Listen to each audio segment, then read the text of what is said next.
जंग के बाद उम्मीद की एक किरण दिखाई दे रही है। गाजा में कैदियों की अदला बदली हुई है। ये अंधेरे में इंसानियत की एक रोशनी है। ये नाजुक समझौता जो इंटरनेशनल मीडिएटर्स की मदद से हुआ, शांति का एक मौका देता है।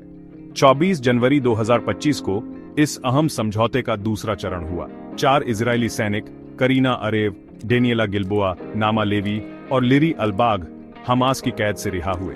उनके चेहरों पर जो तकलीफें उन्होंने झेलीं वो साफ दिख रही थीं, लेकिन आजादी की खुशी भी।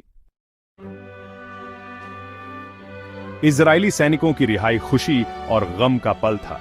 उनके परिवार जो बरसों से चिंता में थे, आखिरकार अपने प्यारों से मिल पाए। माओं को अपने बच्चों को गले लगाते देख उनके चेहरे आंसुओं से भीगे हुए, ये देखकर युद्ध की कीमत का अंदाजा लगाया जा सकता है। साथ ही 200 फिलिस्तीनी कैदी भी इजरायली जेल से रिहा हुए। वे गाजा और वेस्ट बैंक में अपने परिवारों के पास लौट गए, अपने साथ आजादी के सपने लेकर। ये अदला बदली एक अच्छी बात है, लेकिन ये उन हजारों लोगों की याद दिलाती है जो अभी भी कैद में हैं। उनकी तकलीफ और गाजा में चल रही ह्यूमैनिटेरियन क्राइसिस को नजरअंदाज नहीं किया जा सकता। ये कैदियों की अदला बदली महीनों की बातचीत का नतीजा थी। अमेरिका, मिस्र और कतर ने इस नाजुक समझौते में अहम भूमिका निभाई।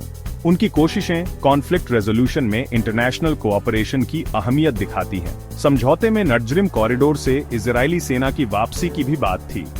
ये डिमिलिटराइज्ड जोन, जो कभी हिंसा का केंद्र था, अब डिस्प्लेस्ड फिलिस्तीनी परिवारों को अपने घर लौटने देगा।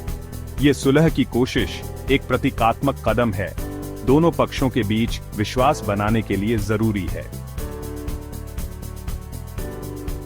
कैदियों की अदला बदली बातचीत और डिप्लोमेसी की ताकत का सबूत है।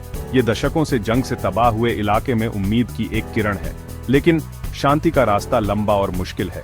अंतर्राष्ट्रीय समुदाय को इस मौके का फायदा उठाकर स्थायी समाधान की कोशिश करनी चाहिए। हमें कॉन्फ्लिक्ट की जड़ तक जाना होगा, जिसमें गाजा का ह्यूमैनिटेरियन क्राइसिस और फिलिस्तीनियों का सेल्फ डिटर्मिनेशन का हक शामिल है। बातचीत, सहानुभूति और शांति की प्रतिबद्धता से ही हम इजराइल और फिलिस्तीन के लोगों के लिए एक बेहतर भविष्य बना सकते हैं।